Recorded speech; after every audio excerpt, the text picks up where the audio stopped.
இது சுதர்மசேனையின் வெளியீடு. நலிந்தோர் மீள நல்லோர் ஆள சுதர்மசேனை. மளிகை கடை லிஸ்ட்டில் கூட தோரம்பருப்பு, உளுத்தம்பருப்பு, பாசிப்பருப்பு, பச்சைப்பருப்பு, கடலைப்பருப்புன்னு எல்லாத்தையும் கிலோ கணக்கில் எழுதுவாங்க. ஆனால் முந்திரி பருப்பு மட்டும் 50, 100ன்னு கிராம் கணக்கில் தான் எழுதுவாங்க.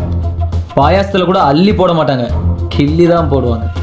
அது அதிகமாக வாங்கினா காசு காலி, அதிகமாக சாப்பிட்டா உடம்பு காலி. இந்த முந்திரி குறித்து நம்ம அறம்பாடி சித்தர் பாடலில் தெக்கண தென்முனையில் தேமதுரன் உதித்த திருவூருக்கு அருகினிலே பாமரர் பலருறைந்த பைம்பயிர் கதிர்காமம் சூழ் மூவர் உறைவிடம் தனில் முக்கண்ணன் வரமருளும் முல்லை மலர் மனம் கமலும் பெருமான் அவன் பிறப்பிடமருகே தரமாய் அமைந்த தடயம் ஒன்றை அருள்வாக்குரைத்து அடியேன் இசைப்பேன். அது முக்கணிக்குள் வராத முல்லை நில கொடையான அக்கணியின் முக்குடைத்து அக்கினியில் வறுத்தெடுத்து உள்ளுரைந்த முத்துக்களை உயர்குடி மாந்தற்கு உணவு அமுதமாக பெரும் பேழைதனில் கொட்டி நெடுநாவாய் தனிலேற்றி வையத்து நாட்டில் கொட்டி வருமானம் ஈட்டிடுவர் என வருகிறது. இந்த தொழில் எங்கு நடக்கிறது என்பதை இச்செய்தியில் இருந்து அறியலாம். கடலூர் மாவட்டம் பன்ருட்டி, நெய்வேலி, விருத்தாச்சலம் உள்ளிட்ட பகுதிகளில் நிலவும் தட்பவெப்பநிலை, மண்வளம் ஆகியவை முந்திரி விளைச்சலுக்கு கை கொடுக்கின்றன. இங்கு சுமார் 25,000 ஹெக்டேர் பரப்பளவில் முந்திரி விவசாயம் நடைபெறுகிறது. பன்ருட்டி பகுதியில் மட்டும் 16,000 ஹெக்டேர் பரப்பளவில் முந்திரி காடுகள் உள்ளன. உலக முந்திரி சந்தையில் இந்தியா முதலிடத்திலும் ஐவரி கோஸ்ட், வியட்நாம், பிரேசில் ஆகிய நாடுகள் அடுத்தடுத்த இடங்களிலும் உள்ளன. இந்த பன்ருட்டியும் கடலூரும் எங்கு உள்ளது? ஆதி அந்தமில்லா கால வெள்ளத்தில் கற்பனை ஓடத்தில் ஏறி நம்முடன் சிறிது நேரம் பிரயாணம் செய்யுமாறு நேயர்களை அழைக்கிறோம்.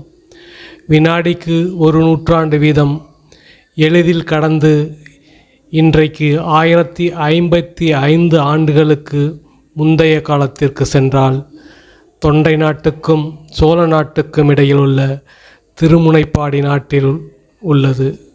அது மலையமான்கள் ஆண்டதால் மலைநாடு எனவும் அழைக்கப்பட்டது. மலையமான் சேரநாட்டு குறுநில மன்னர்கள் வம்சத்தில் ஒன்றாகும். மலையமான் மன்னர்களில் சிறப்பானவர்கள் மலையமான் திருமுடிக்காரி. அவர் கடையேழு வள்ளல்களில் ஒருவர்.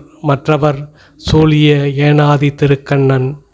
வரலாற்றில் சூழிய ஏனாதி திருக்கண்ணன் என குறிப்பிடப்படுபவரைத்தான் அறம்பாடி சித்தர் பாடல் வளவன் சேரனாண்ட வரை சித்தர் அகத்திய வான்புகழ் தென்னிலம் என சொல்கிறது. வளவன் என்பது சோழர்களின் பெயர்களில் ஒன்று. அந்த பெயரை அடைமொழியாக கொண்ட சேர வம்ச மன்னன் சூழிய ஏனாதி திருக்கண்ணன். இந்த திருக்கண்ணன் கோட்டை எல்லையில்தான் மேற்றிசையில் இருபுறமும் ஒன்றாய் கொண்ட மேல்புறத்தில் வானுரை மூலவர் மூவர் நாமப்பதியில் முளைத்து முத்தமிழ் காப்பானிவன் என்றும் மேதினுக்கு அருள் சேர்ப்பான் என்றும் அறம்பாடி சித்தர் பாடல் சொல்கிறது. இங்கிருந்து நாம் முன்பு பார்த்த குறிப்புகளை இணைக்கலாம். இந்த பகுதியில்தான் நாம் முன்பு பார்த்த பெருமாள் பெரும்பொய்கையும் உள்ளது. தொண்டை நாட்டுக்கும் சோழ நாட்டுக்கும் இடையில் உள்ள திருமுனைப்பாடி நாட்டின் தென்பகுதியில் தில்லை சிற்றம்பலத்திற்கு மேற்கே 2 காத தூரத்தில் அலைகடல் போன்ற ஏரி விரிந்து பறந்து கிடக்கிறது. அதற்கு வீரநாராயண ஏரி என்று பெயர். அது தெற்கில் வடக்கில் 1.5 காத நீளமும் கிழக்கு மேற்கில் 1/2 காத அகலமும் உள்ளது. காலப்போக்கில் அதன் பெயர் சிதைந்து இந்நாளில் வீராணத்து ஏரி என்ற பெயரால் வழங்கி வருகிறது. புதுவெள்ளம் வந்து பாய்ந்து ஏரியில் நீர் நிரம்பி ததும்பி நிற்கும் ஆடி ஆவணி மாதங்களில் வீரநாராயண பெருமாள் ஏரியை பார்ப்பவர் எவரும் நம்முடைய பழந்தமிழ்நாட்டு முன்னோர்கள் தங்கள் காலத்தில் சாதித்த அரும்பெரும் காரியங்களை குறித்து பெருமிதமும் பெரும் வியப்பும் கொள்ளாமல் இருக்க முடியாது. நம் மூதாதையர்கள் தங்களுடைய நலனுக்கும் தங்கள் காலத்திய மக்களின் நலனுக்கும் உரிய காரியங்களை மட்டுமா செய்தார்கள். தாய் திருநாட்டில் தங்களுக்கு பிற்காலத்தில் வாழையடி வாழையாக வரப்போகும் ஆயிரங்கால சந்ததிகளுக்கும் நன்மை பயக்கும் மாபெரும் செயல்களை நிறைவேற்றிவிட்டு போனார்கள். அவர்கள் ஆண்ட நாட்டில் அங்கிருந்து தண்ணீர் கொண்டு வருகிறேன் என ஊழல் செய்தவர்கள் அல்லவா ஆள்கிறார்கள். அவமானம், அவமானம், பெருத்த அவமானம்.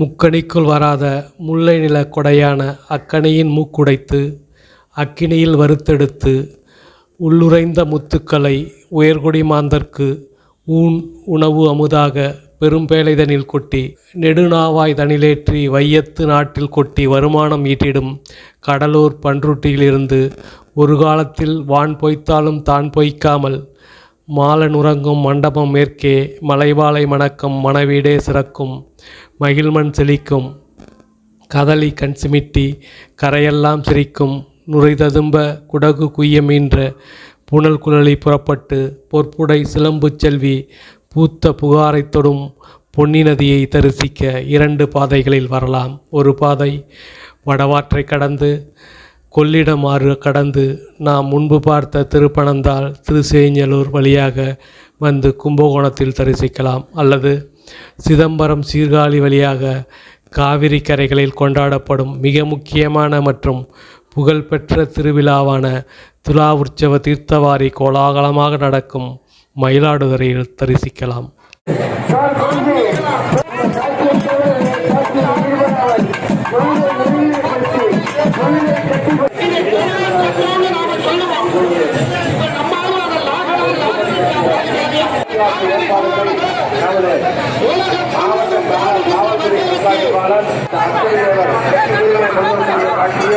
அதே